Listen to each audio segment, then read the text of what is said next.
Coming up, Boeing's plan to go to Mars. Our universe has more galaxies than we expected.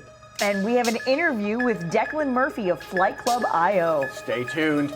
Tomorrow begins right now.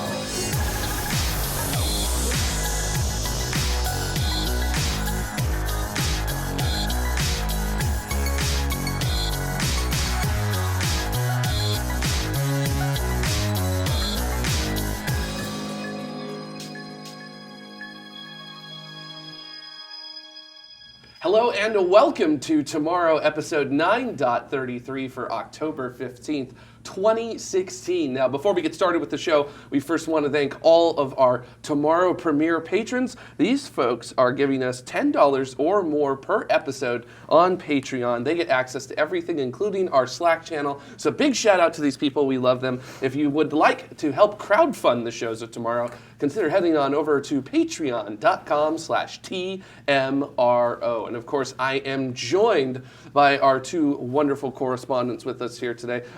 I'm Jared Head. I'm going to be hosting the news for you today. This next to me is Space Mike, who comes to us live from the mythical lands of Arizona. And even further to my left here, we've got Carrie Ann Higginbotham. Welcome, everybody. Welcome, welcome, welcome. So, we are going to go ahead and get started with you, Space Mike, because we've got some bad news. Well, I guess not some bad news, but some rather unpleasant news in the space world. Yeah, so the whole thing is that Boeing has delayed their CST-100 Starliner flights again for the second time this year by 6 months. And for those of us that remember, they had a $4.2 billion contract, which was quite a bit more than what SpaceX received for the current round of the Commercial Crew Program, the CCT-CAP, Commercial Crew Transportation Capability Contract. And the reason they got so much more money was to avoid delays like this. But here we are. So what's going on is that they've had lots of different technical issues, and even some hardware has been damaged. And they need more time to figure out a lot of the different problems that are happening with their vehicle. And one of the big problems, or one of the cause for the delay earlier this year when they pushed back their schedule, was that the aerodynamics of the CST-100 capsule, while it's being launched on the Atlas V vehicle, was going to be a problem. There was going to be a lot of extra stress on the Centaur upper stage. And so what they've done to kind of remedy this situation is just an aerodynamic skirt that goes down below the service module, and that is enough to reduce the stress loads on the Centaur upper stage. And even this skirt here would even be jettisoned during the flight, so they wouldn't carry it the entire way up until the CST-100 Starliner is separated from the Centaur upper stage. So that seems like a pretty good, ingenious test for that. And they've even been doing some wind tunnel testing for this to validate that this skirt will work. And under the new schedule, the pad abort test that they were going to do, which hasn't been completed yet, has been shifted from October of 2017 to January of 2018. The first uncrewed flight, called the orbital flight test, has shifted from December 2017 to June of 2018. And then the first crewed test flight, which would have one NASA astronaut and one Boeing employee, has shifted from January of 2018 to August of 2018. Now, with these delays, there are a lot of concerns that NASA needs to purchase more Soyuz flights.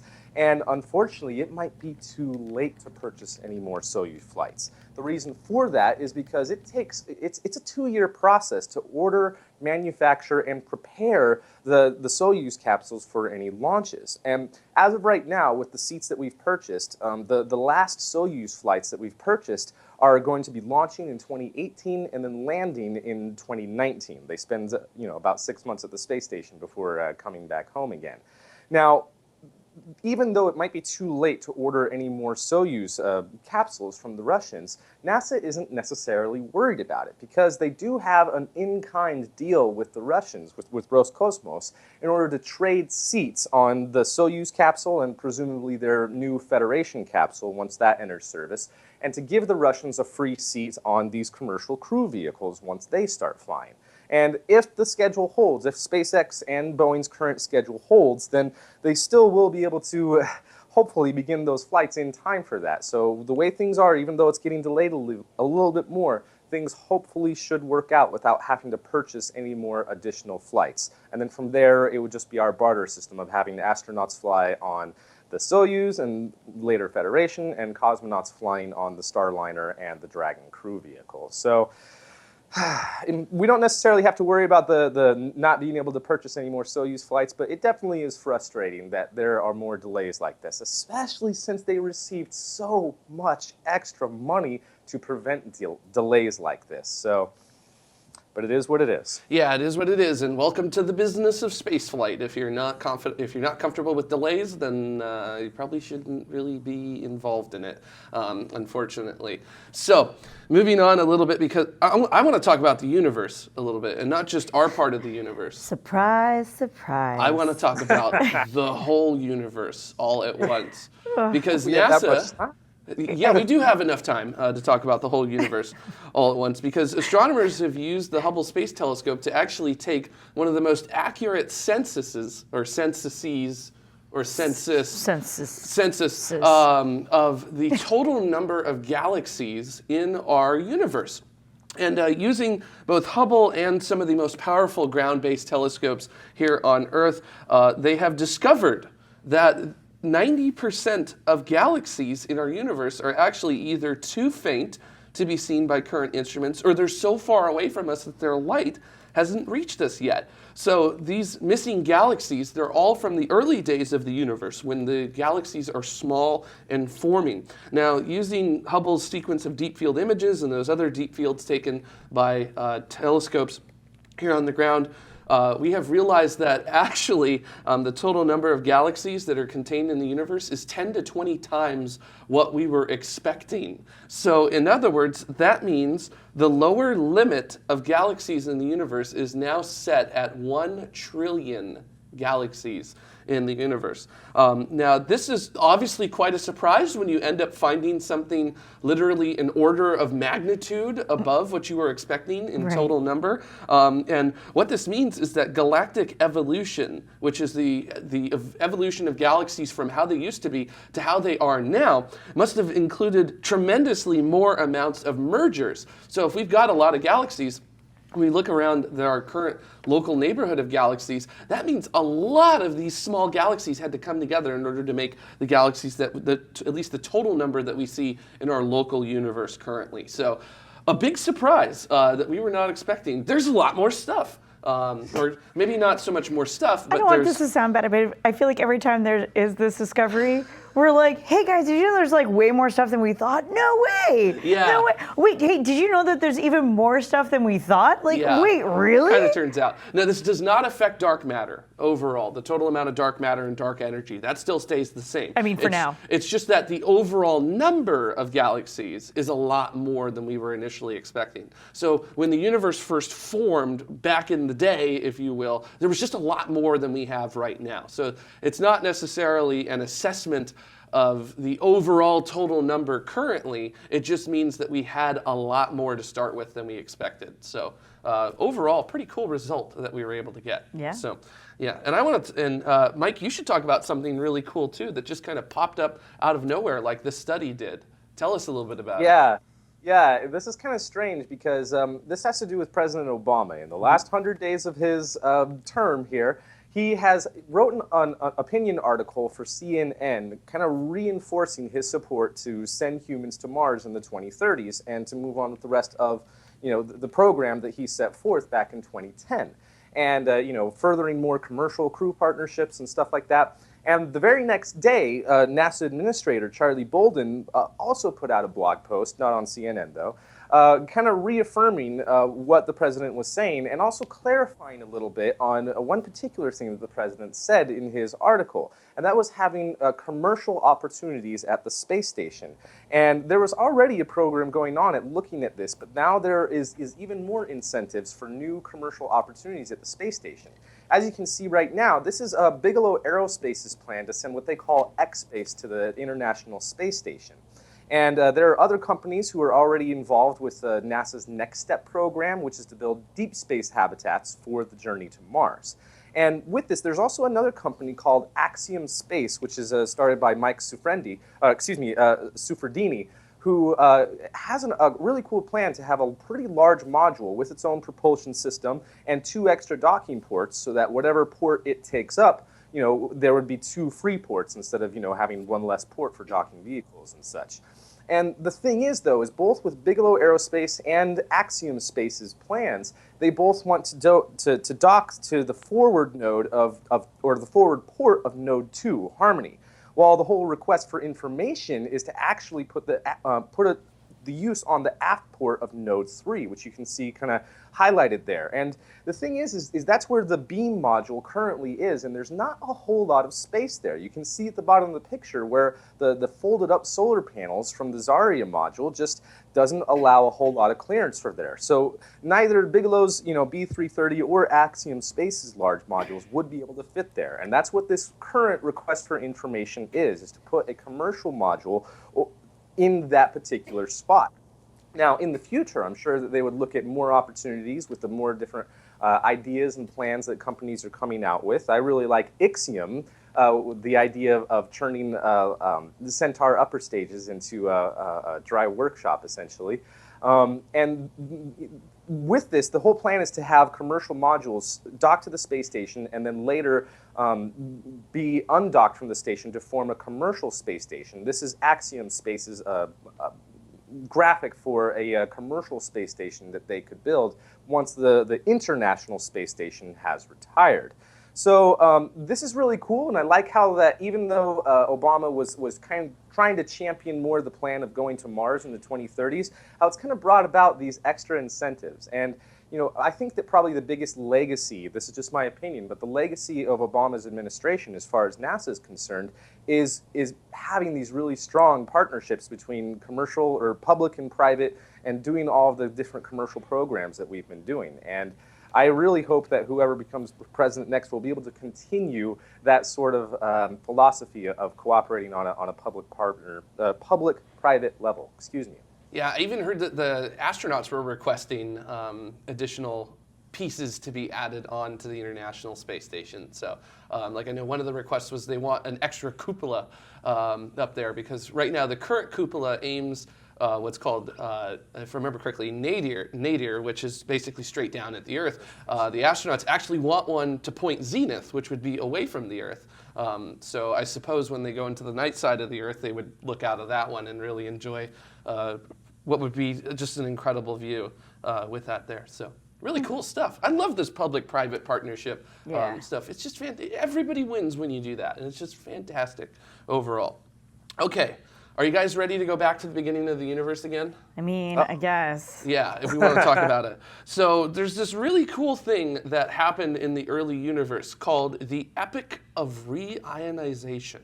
And that sounds like some woo-woo crap. It does sound like some woo-woo, but it's not woo-woo because it's good, solid science. All right, I'm trusting you. Basically, the best way to describe it is that this is when the first stars in the universe formed. And this is a very long time ago, okay? So initially, we had neutral atoms of hydrogen start to form about 380,000 years after the Big Bang. And neutral hydrogen atoms were the dominant element until the Epoch of Reionization. So what is this? Well, basically, these clouds of neutral hydrogen atoms eventually collapsed under gravity, and they ignited in nuclear fusion, and this is when we formed the first stars, which stars are what formed and generated those heavier elements that we now have in our universe today. So scientists have just recently ran a shakedown of a system called the Murchison Wide Field Array. Now this is a really neat array of radio telescopes that use 128 groupings of 16 antennae arranged in 4x4 squares that are going to study light at the meter wavelength, so definitely within radio. And this is actually going to allow for the Epoch of Reionization to hopefully be studied in detail for the first time. So they are looking at some of the longest wavelengths of light so that they can see as far back as possible as you can in radio. And they just did a shakedown of the Murchison Wide Field Array in order to figure out all of the radio sources that they're going to have to look through. So because they have to look through galaxies, they have to look through parts of our own Milky Way in order to look this far back. So overall, basically, they've got this array of radio telescopes ready to go, and they are now going to start observing, hopefully, potentially, some of the light from the first stars in our own universe. So some very exciting stuff. By the way, first stars in our universe are about 400 million years after the Big Bang. So some pretty cool stuff. All right, now speaking of timelines that we have here, Space Mike, there is a interesting timeline that's being put forth by that company that we talked about first today, Boeing.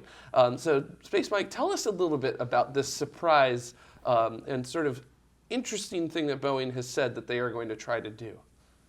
Some representatives of Boeing, including their CEO, have said that they can beat SpaceX to Mars.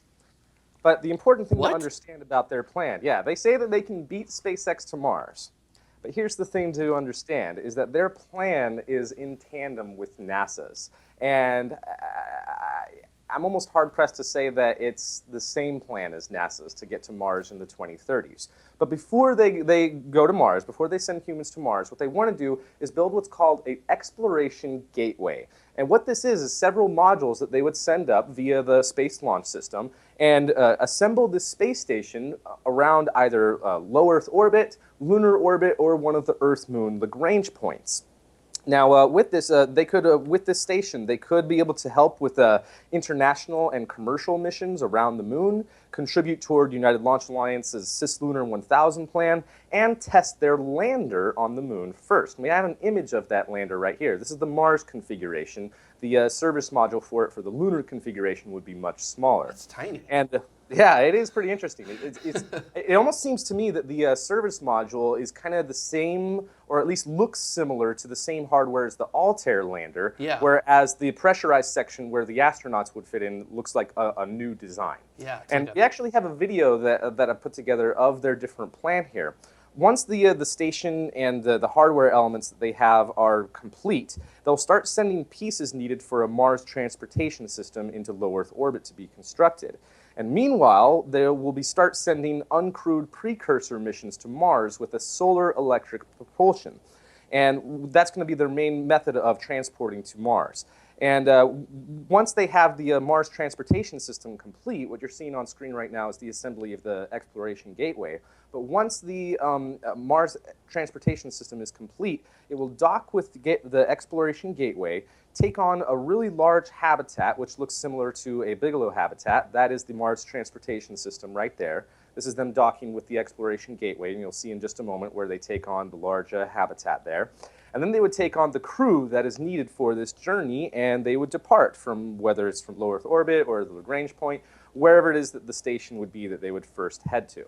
And it would be a 6-month journey to Mars using the solar electric propulsion, a much bigger version on the crew version instead of the uncrewed versions. And once there at Mars, the Mars transportation system would undock, leaving the habitat and the solar electric propulsion in Mars orbit. And then they would unfurl their inflatable aero brake / heat shield, which would be able to slow them down to the speed that they need so that they can get the rest of the way to the surface of Mars via rocket power. And their hope is to land as close as they possibly can to the other precursor missions where they have supplies and hardware to start setting up power and have everything they need in order to stay there for about 2 years. Once they're finished with their mission, they would, of course, go back into orbit, redock with the Mars transportation system, and head on home. And what they would hope to do is leave the large space tug of the solar electric propulsion in space and just have that be going back and forth between Earth and Moon. And their hope, they feel very confident that they can start a base, have a foothold, and eventually have it evolve into a colony. Now, here's the thing about this, is that if they proceed with this plan, and keep a note that Boeing is, as far as I know, the only company who's been coming up with potential payloads for the Space Launch System other than Exploration Mission 1 and Exploration Mission 2. And this is part of their plan of payloads that they could be launching on the Space Launch System. This is all dependent on whether or not NASA and other international partners fund their idea and fund their program. In my personal opinion, I feel that if they didn't get that sort of funding, that they wouldn't necessarily proceed with this plan. And if they did proceed with this plan, it would be scaled back and would take much longer. They probably wouldn't get there in the 2030s. That being said, I also feel, in my opinion, that their plan is a little bit more realistic in terms of scale and funding versus SpaceX's plan. I definitely like SpaceX's plan for their interplanetary transport system better because it's much cooler, much bigger, much more futuristic. But this is something that we could do today. And part of the hardware for this is being built. And Boeing has a ton of experience building habitats with building the habitats for the U.S. segment of the International Space Station. So this is a very feasible plan, but again, like I said, if they don't get the funding that they need to proceed with this plan, I worry that it might not ever happen. But nonetheless, it is very cool, and for no other reason, I like seeing animations like this to dream even more of what our future might be like. Yeah, so it's in the end, it's ultimately show me the money. So, which is what ends up making space But I mean, go. that's SpaceX's problem right now too. They need Yeah. the money if they want to get their Mars transportation system going. Yeah, So. it's sort of everybody's in the same boat when it comes to the no bucks, no buck Rogers kind of attitude towards things with that there. So, but still, interesting plan, and I like having more than one plan. It's really cool to see SpaceX has a plan, Lockheed Martin is sort of developing a plan, Boeing is developing a plan. It's like finally all these plans are starting to come together. And who knows, NASA may actually end up sort of picking and choosing from all three of the plans in order to put some sort of a weird Franken rocket design, I guess is the best way to call it that. And we'll see what ends up happening. So this is a very fun, very exciting time if you're a big fan of going to Mars. So very, very cool. Now I want to talk a little bit about the most mysterious star in the Milky Way galaxy, which is known by the formal designation KIC 8462852, or you can informally call it Tabby star, named after the woman who discovered it in Kepler data. Now, it was originally discovered in that Kepler Space Telescope data because the brightness of the star was fluctuating wildly over an extended period, leading to absurd speculation that it was an alien megastructure, not, in orbit around it. And then, it's actually a big thing of comets being destroyed and ripped apart around the star, and a whole bunch of just interesting ideas because we literally cannot think of a idea to explain it. I mean, even as you could tell, I'm having a hard time trying to explain this as it will. Well, they've looked at more data now from the Kepler Space Telescope, and they've shown that not only is its brightness rapidly going all over the place, but long term, it's actually dimming at an incredible rate that we've never seen before on this kind of a time scale. So over the first 3 years of monitoring by the Kepler mission, Tabby star lost 1% of its brightness, as we could see in this light curve here. And then all of a sudden, in the next 6 months of observation, it lost 2% of its brightness before it just suddenly stabilized. So we looked at 500 similar stars within Kepler's data. Guess what? They showed a loss of brightness, but not to the severity that Tabby star is doing it. So what is Tabby star doing? I don't know. Everybody in science is kind of they're literally doing this right now. They're like, I don't know what's going on with this thing. They're taking their data and doing a table flip with it because nobody understands what is up. It's just absurd with it. So I can't explain it. I don't know what it is. So somebody else a lot smarter than me is going to have to figure out what it is. So I love it. I don't know what it is, but I love great questions that the universe likes to throw at us like this. So Space Mike, we've got some honorable mentions. Let's go through them real quick. Yeah, a lot of really cool things have been happening, and we didn't want to take up too much time in the news segment. So one thing that I did want to mention is that Stratolaunch, Vulcan Aerospace, has put out this new image where they would be launching 3 Pegasus rockets that are made by Orbital ATK instead of doing like a Pegasus-type version of their Antares rocket. So that's pretty interesting, and I'm curious to see how things unfold in the future with that, and also if they'll be able to get the price down and have more demand for those rockets. So That's pretty cool. Also, another thing that I wanted to mention real quick that has just made me laugh really cool is that the White House has their Frontiers conference that they do, and they put out this image of President Obama successfully docking to the International Space Station with their simulator. So, I mean, if Obama can do it, anyone can, right? Yeah, I mean, it should be pretty easy, so not all that difficult. All right, so we're going to go ahead and take a quick break, and when we come back from the break, we've got Declan Murphy from Flight Club here, and Ben will be doing that interview. So stay tuned, and we'll catch you right after this break. Look into her face, determination in her eyes. She won't give up or quit or follow little fashion lines. Filled on some expectation, this girl's a fascination.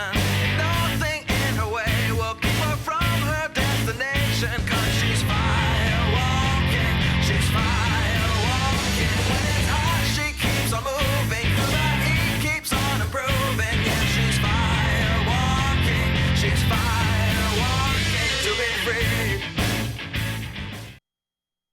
And welcome back to Tomorrow. Now, before we get into our interview, I did want to give a huge shout out to all of the patrons of Tomorrow who have helped to make this specific segment of this episode happen. These are Tomorrow Premier members. They get absolutely everything that we have to offer from the reward level. We also have our Tomorrow producers. These are people who contributed $5 or more to this specific episode. To find out how you can help crowdfund the shows at Tomorrow, head on over to patreon.com/TMRO. All right, we are joined by Declan Murphy, who is the creator of flightclub.io.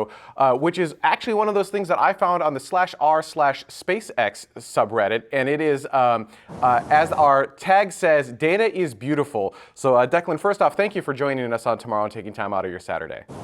Yeah, thanks for having me. This is awesome. So tell me, for those who don't know, what is flightclub.io? Flightclub.io is a rocket launch and landing trajectory visualizer. It's also a simulator. So anybody can go onto the website and create their own custom profile and simulate it, and then visualize the trajectory afterwards. And where do you get this data from? I make it up. All of the launch vehicles and launch sites, and all of the physics, so like gravitational constants and all that kind of stuff, is real stuff that I can get online quite easily. But then for the actual flight profiles, I have to create my own flight profile that ends up matching real life constraints, such as target orbits and payload masses and hazard areas for debris from launches, that kind of stuff. But it turns out there's really only a very small number of trajectories that fit all of those things together, so it's quite easy to get So I think the easiest way to describe what you're doing is actually just to show it. Dada, we have a video. If you wouldn't mind, let's mute the audio from the video. And Declan, would you mind walking us through what we're looking at? Especially the space geeks are going to get it right away, but for the non-space geeks, help them understand what it is that they're looking at here. Sure. So. Oh wait, Dada's saying he has no video. So you at least have some images, right? All right, so we'll pop some images up, and you can kind of describe what you see there. Okay, so the image you see there, I think, is choosing the launch site. Yeah. So there's a bunch of launch sites you can choose. They're all based on actual launch sites that exist today. There's a bunch there. You can see Kennedy Space Center 39A is highlighted, but there's some in Kazakhstan, French Guyana for the Ariane launches, Mahé Peninsula for Rocket Labs, which hasn't been used yet. I suppose if you can flick through. This is the stock profile that I've built for SpaceX's interplanetary transport system. Obviously, it hasn't launched yet, so this is just my best guess as to what it'll look like. But what I did was I took a Falcon 9 launch from before, and I just scaled it up. So it's actually remarkably similar to a Falcon 9 launch. And this is what you get when you run the simulation. So you get a bunch of readouts on altitude versus time, flight profiles, propellant mass over time, velocity versus time, phase space diagrams. That's like that entire page is just graphs and graphs and graphs. So it's not particularly interesting unless you're super keen on looking at graphs. But this is the 3D kind of Earth view of the launch. So what you can see there is you see the first stage launch up to about 100 kilometers altitude, and then it separates and does a boost back to the launch site and lands, while the second stage continues onto orbit. And you can watch this live in real time. So when a launch is happening, this will be playing in real time. So while on your computer monitor, you might just see some engines firing and you've no idea where things actually are, this shows you where things are. And it shows you what things are doing. So you can see like there's a red line for when engines are burning and a yellow line for a coast phase. And it's quite clear there that the landing site is not the same place as the launch site. Yeah, I think that's actually CRS-9, SpaceX mission from a couple months ago, 3 or 4 months ago maybe. Their last RTLS launch. Yeah, so that's a good overview of what you can do on Flight Club. One of the things you kind of glossed over, I think, is, especially for the rocket nerds out there, we like to watch launches live, as they're happening, kind of cheer on the rocket. Your data is driven live, so as the webcast is going, you can actually kind of follow along and actually watch the rocket launch. And in the case of SpaceX, when the rocket splits into 2 and stage 1 comes back to Earth and stage 2 continues on, you can actually watch both of them kind of go to their 2 different places, and it's really. It adds a lot to the webcast, I think, to be able to follow along and actually see what's happening with these vehicles. Yeah, I mean, if you can have both movements at the same time, my laptop is nowhere near powerful enough to be able to run that and YouTube at the same time. It's a piece of crap. So I've never actually watched it live. I always go back afterwards and I replay the launch on YouTube and I watch my real-time simulation with the audio from YouTube playing over it to see how close I got. So I've never actually watched it live, but it gets pretty close. It gets pretty close, yeah. Actually, that brings up 2 questions in the chat room. Destructor 1701 asks, how close was your output to historical missions? Have you had to tweak anything to increase realism or any surprising issues? Yes, the thing I've tweaked the most would be the atmospheric model. I started off with just some simple data that I got from some NASA website for air density and air temperature against altitude. But over time, I've been tweaking that constantly. I keep tweaking drag coefficients for different vehicles and different configurations. Like, for example, for the Falcon 9, when the grid fins and landing legs pop out, that changes things. When fairings come off, that changes things. And the one thing that I haven't done yet that is on my list is incorporating aerodynamic lift, which I need to do because for some of the downrange landings that they do, there is a non-zero angle of attack, I think, when the booster is coasting between the entry and landing burns and the boost back and entry burns, which gives it a bit more range, which I couldn't model without adding a bit of extra lift into it. So that was one of the approximations that I made at the very start. Was I evaluated drag but not lift, and now that's one of the failings, I guess, or one of the things I need to tweak to get slightly more accurate. So yeah, there is a big long list of things I need to keep doing to get more accurate. I need to simulate trillions of galaxies apparently, according to Jared, to get gravity perfect. Missy Hawk does bring up, we talked about this kind of earlier, which is where's the data coming from, and you say, well, I make it up. But you can only make up so much of it. I mean, you need to have a baseline of the vehicle itself. Do you get any of that, or did you kind of have to piece that together from different places? How did you get that baseline? Well, for some vehicles, it's super easy. Well, not easy, but there's some good sources online. So for SpaceX's vehicles, they're quite public with their figures. I think it's Spaceflight 101 has a really good article which goes through all of the stages and all of the dry masses, propellant masses, the engine ISPs and thrusts for sea level and vacuum, and so on and so forth. For different vehicles, it's a bit harder. Like for New Shepard, I tried simulating their New Shepard launches. Sorry, for Blue Origin, I tried simulating their New Shepard launches, and I found that really difficult because I have no idea what the dry mass and propellant masses are of those stages. So that was a complete guess, and I couldn't get it. I couldn't get it to match what you see in the webcast. So yeah, for some vehicles it's quite simple, and for some vehicles it's quite hard. Lish asks, what unexpected thing has been the most frustrating to work around? That would definitely be the really fast boost back after the CRS-9 stage separation. Sorry if you can hear a phone in the background there, sorry. Yeah, so after the CRS-9 stage separation, the first stage did a seriously fast flip, and then the boost back started almost immediately. and I couldn't make my data match real life unless I said that the boost back began when the flip was still happening. So it didn't flip the whole way around to 180 and then burn. It started burning while the flip was still happening. But then I still couldn't get it to match, and I had to have the flip end slightly below 180, and it was real kind of hand wavy. Yeah, that was really frustrating and really annoying. And I'm pretty sure that's how boostback's going to happen in the future. So that's really annoying. So yeah, if like Trip Harris could like mail me with what actually happens there, that'd be fantastic. Well, one thing for everyone to realize as well is that there isn't just this one thing that you get for rockets, right? When Falcon 9 launches, it's not the same every single time.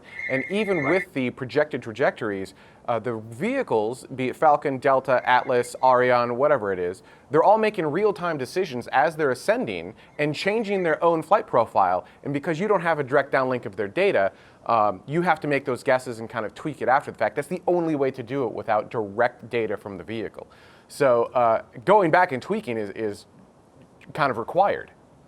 Absolutely, yeah. It's impossible to know beforehand exactly what it'll be. So yeah, after each launch, I go back and I tweak it.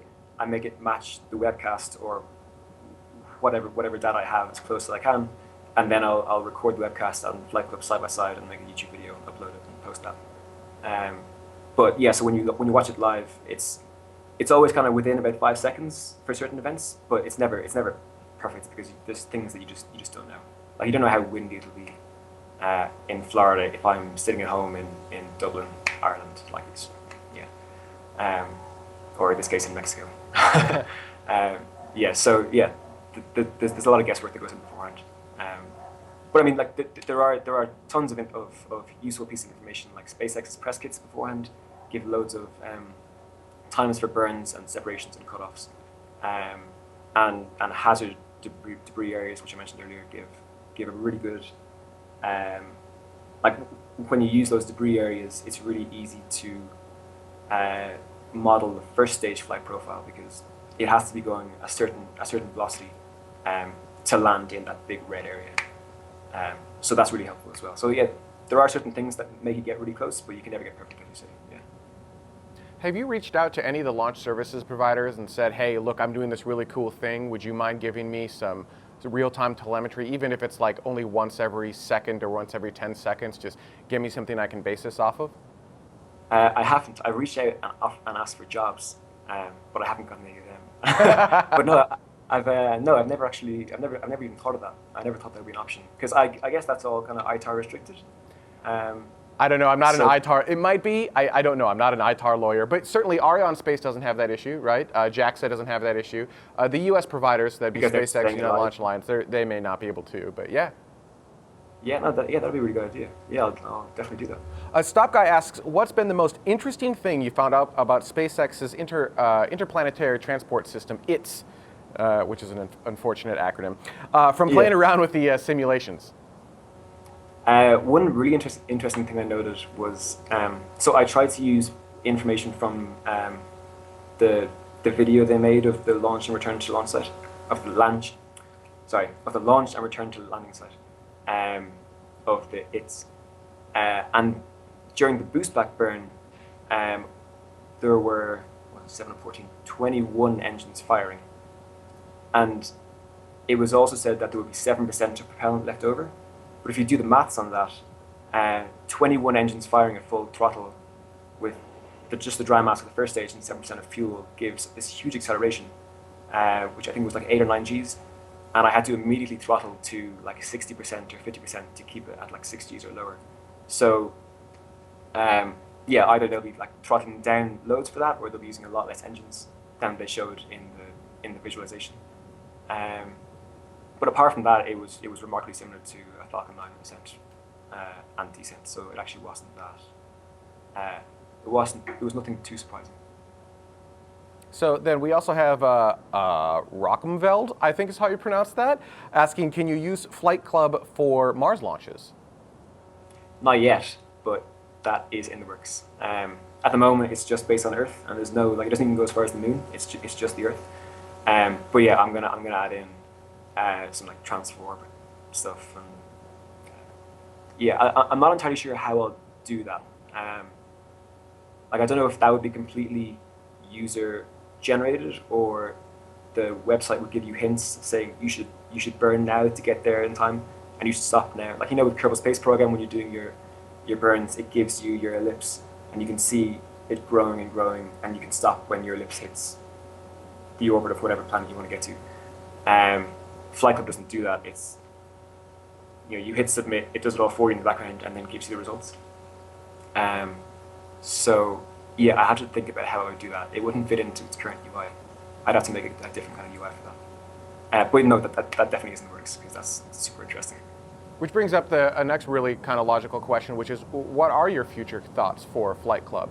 I mean, and correct me if I'm wrong, it kind of felt like it started off as a /r/SpaceX kind of like, hey, wouldn't this be cool for some additional visualization as to what's going on? And then there were some obvious, like, okay, now let's add other rockets. And maybe that's incorrect, but that's kind of how it felt. So where do you go from here now that you've got all this data in there? No, that's perfect. I mean, it started off as just, I want to see what a blue spot trajectory looks like, and I posted it to the SpaceX subreddit, and everyone said, "Oh, that's pretty cool. You should make it 3D and make the Earth spin and do this and do that." And I kept adding bits in at their request. And the next big thing. Oh yeah, and there was a period of time where I was trying to make it look like the 3D visualization on the SpaceX webcast. There was like about 2 months there where I was trying to match that perfectly. So I need to make 3D models of the rockets and display them in the live launches rather than just have a little 1 marker and a little 2 marker. I think that'd be really cool. And you can see its orientation, then you can see when it's firing and when it's not firing. And I could have animations like legs deploying and that kind of stuff. I think that'd be really, really cool. But I need to learn how to use Blender or something else for that. I have no 3D animation experience whatsoever at the moment. But I guess I could say that about everything else in Flight Club. Like everything about it, I had to learn to make it work in Flight Club. So I guess learning Blender would just be something else added to the end of that list.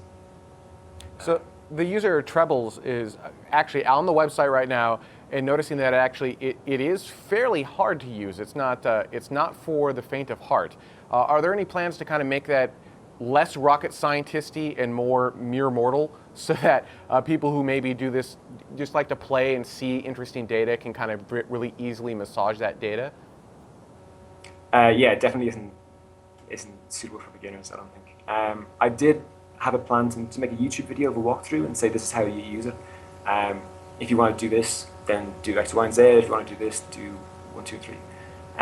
But I never got around to that. I do still plan to do that, but I'm doing a bit of traveling at the moment. As I said, I'm in Mexico. I was at IAC 2 or 3 weeks ago. So a bit difficult to do that right now, but yeah, that is in the works.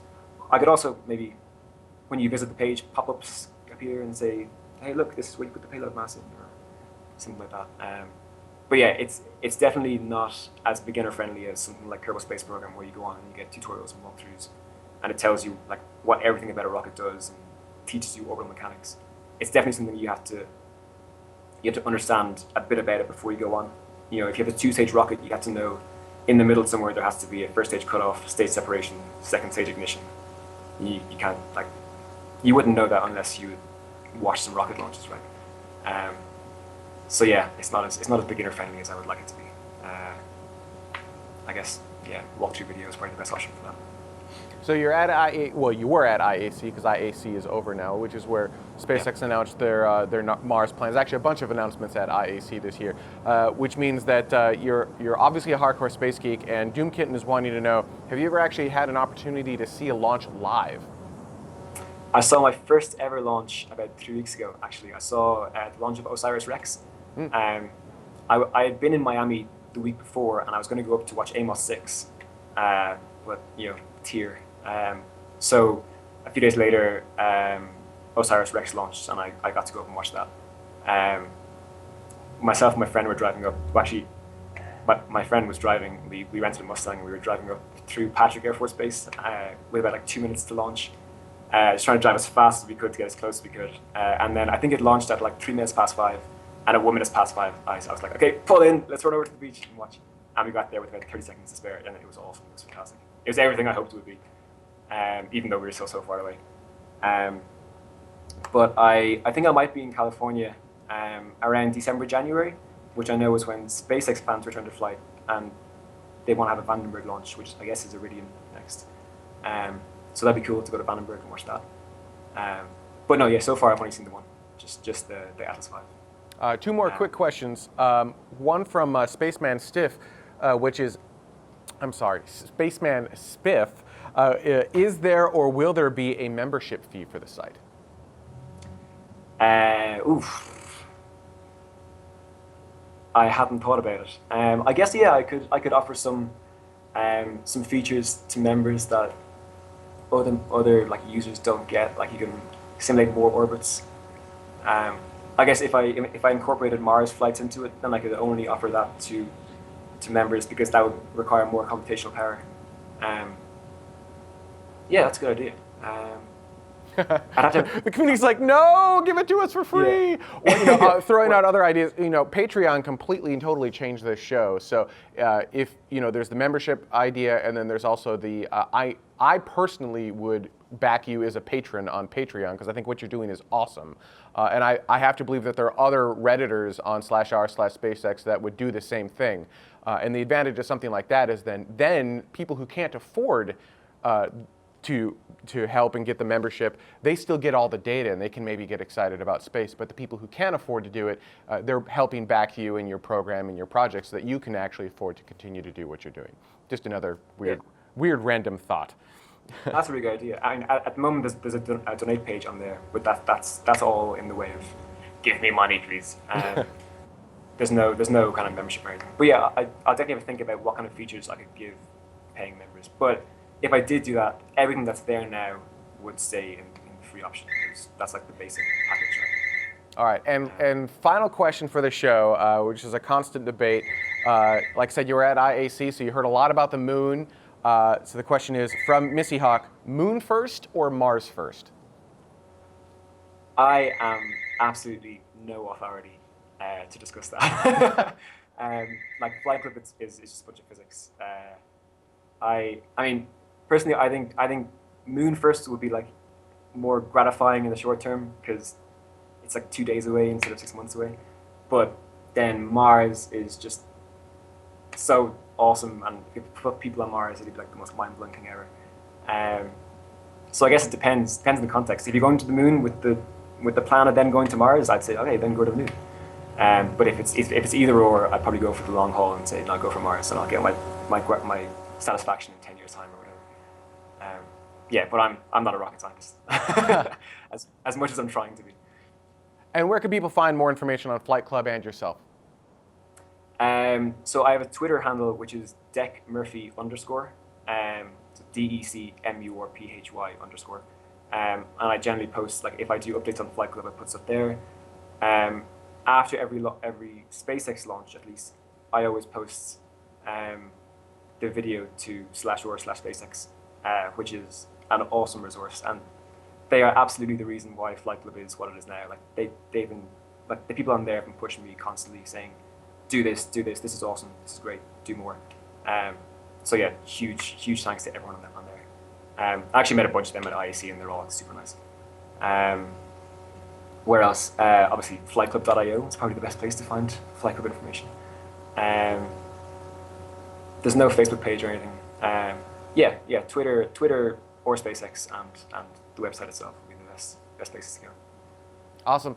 Thank you so much for your time. I definitely follow along and use it for rocket launches. I think it's a really great resource. It's a lot of fun to watch live when the rocket is taking off. Assuming you have, like you said, assuming you have enough power, watch them side by side. It's really quite awesome.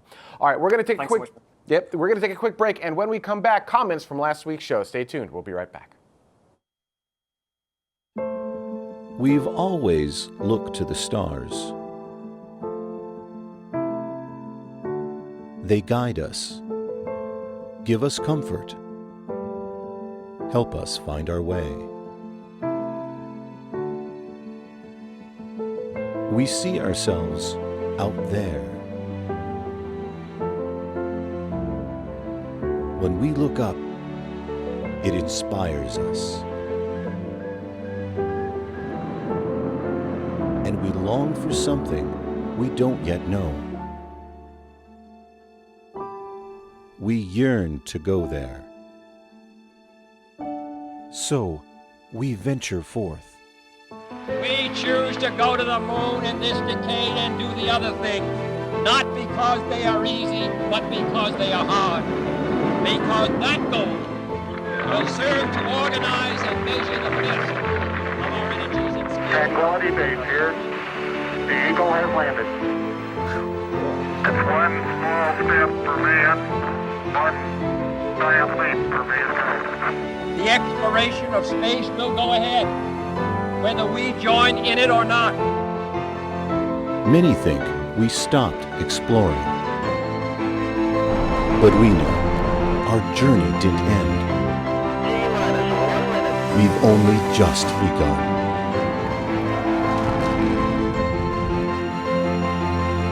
Orion is functioning perfectly at this point.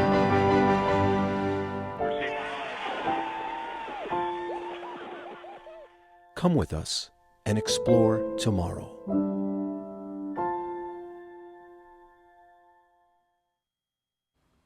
And welcome back to Tomorrow. Now, before we get started with comments from last week's show, I did want to give a shout out to all of the patrons of Tomorrow who helped to make this specific segment of this episode happen. These are the people who have contributed $10 or more. They're our premier members. They get access to absolutely everything. We've also got our producers. They've contributed $5 or more, and they get the access to After Dark and a bunch of other really awesome features. We've also got our Patreon Plus subscribers also get access to After Dark as soon as it's made available on demand, as well as some Hangouts and other really cool things. And we've got our patrons. These are people who've contributed $1 up to $2.50. And, you know, just a little bit of time and effort helps really grow this show. It's more than just money. It's anything that you can help contribute. Head on over to patreon.com/TMRO for information on how you can help crowdfund the shows of tomorrow, the different reward levels that we have, all that fun jazz. And, you know, like we were talking earlier, we do our best to make it so that you don't have to give money, especially if you can't afford it. If you're a starving student, we've been there. We know what that's like. So we don't make it so that you never get access to the data. We just simply delay it a little bit so that, you know, people who are contributing to the show get access a little bit earlier. And then, you know, maybe you've got some other talent. Maybe you're really good at social media. Maybe you're good at, you know, whatever it might be. Yeah. Hit me up, benjamin@tmro.tv. We'd love to have your help, right? Whatever you want to do, always love to have it. All right, let's go ahead and get started from comments from last week's show. I believe that was hashtag Everyday Astronaut. That was Tim Dodd. He was, putting the A in STEAM, the art in STEM. I don't know how to do that. All right, Capcom, take it away. First comment comes. One more time. First comment comes off of YouTube. This one is too big for you. Says, I like the new co-host. He's cool. So there's that. I'm not sure if I was being called a dude or if Tim was being, okay, anyway. Yeah, that's a confusion. Good times. Good times. Next comment comes off of Reddit. This one comes from Citizen Big Number, who is also currently in our chat room. So if you have a comment directly related to this particular comment, you can go ahead and feel free to tell them all about it, if you will. Anyway, it says, why isn't NASA, SpaceX, or somebody in the industry hoisting Tim Dodd on their shoulders and celebrating his work? These photos can capture the imagination of more kids than 100 wonky public outreach activities ever will. Tim Dodd, if you're reading this, make your children's book post-haste. Post-haste. Hurry up. Hurry up. Get it done.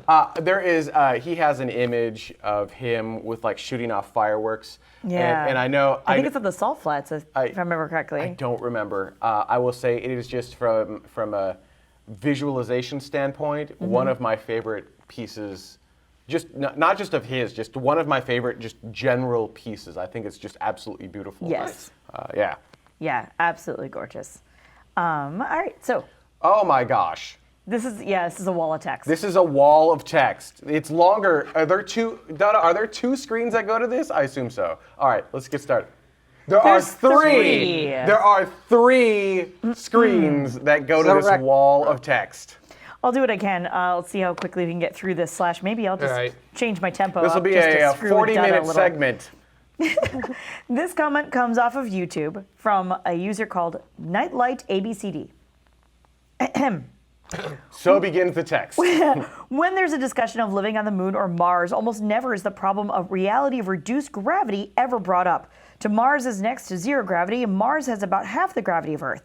After just a year or so, one's legs will be shriveled up and your body is adapted to the reduced gravity, so no one that's working on Mars for several years will be able to return to Earth. Gravity seems to be the only hurdle that NASA does not seem to want to address. If the human species is to truly be a spacefaring civilization, we must have spaceships and space stations must have gravity, and von Braun's wheel concept is the only way to deal with this. We are not going to be traveling faster than light. We are not going to be having gravity plates. So when we're talking of space travel, we should be addressing reality instead of fanciful sci-fi induced preconceptions. Excuse me, preconceptions.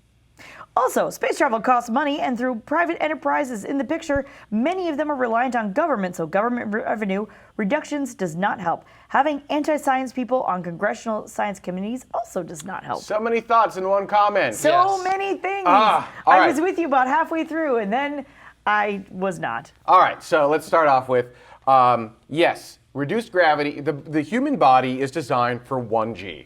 Yeah. It's designed for life on Earth. When we go into microgravity or reduced gravity of, say, Moon or Mars, it will have impacts on the human body. But it's not like we don't know how to get around this. We have the International Space Station. They are in microgravity, and really what it comes down to, my understanding, and I'm not an expert, but as I understand it, lots of exercise. You have to exercise a lot. But if you do exercise a lot and you eat the appropriate foods and there's a certain regime, you can keep your bone mass up and you can keep your muscle structure up and you'll be just fine. And if you can do that in microgravity on the International Space Station, which is much less gravity than on Mars, you should be able to do that on Mars as well. Now, yeah, it might suck to have to work out. Anyone here know how many hours they work out every day on Space Station? 2.5 hours. 2.5 hours of workout every day. Twice a day. 2.5 hours twice a day or 2.5 hours each day? So 5 hours every day. Okay, that's a lot. But that's a lot. But the point is, the idea that you have to have 1G isn't necessarily fully accurate. So maybe there are other things and other interesting ideas we haven't thought of yet to help keep that. Look, I'm going to say, I'm going to go out and just say this even here, which is that even exercising as much as they do in the 0G microgravity environment on the International Space Station, Mikhail Koronenko, after his 1 year in space, was still able to come home and literally do a kilometer of swimming the next day.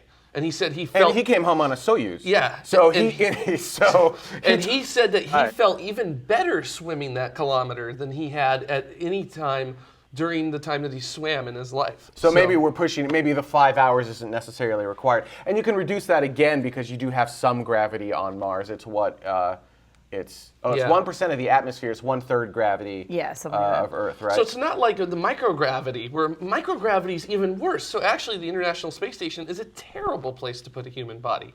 It's actually, it's like the worst possible conditions, right? Yes. On the Moon and on Mars, it only gets better from what we're testing right now. Yes. And even in our horrible conditions, we have it figured out. Yeah, and also a wheel isn't the only way to do it either as well. You know, you can actually get like a tether and attach it to your upper stage of the rocket that you've launched with it and still use that as a mass and kind of using the centrifugal force as you're going around and around spinning. Ultimately, you need spinning. You need spinning. It doesn't have to be a wheel, but you need spinning. Also, I've heard concepts that you have a centrifuge module that your astronauts sleep in.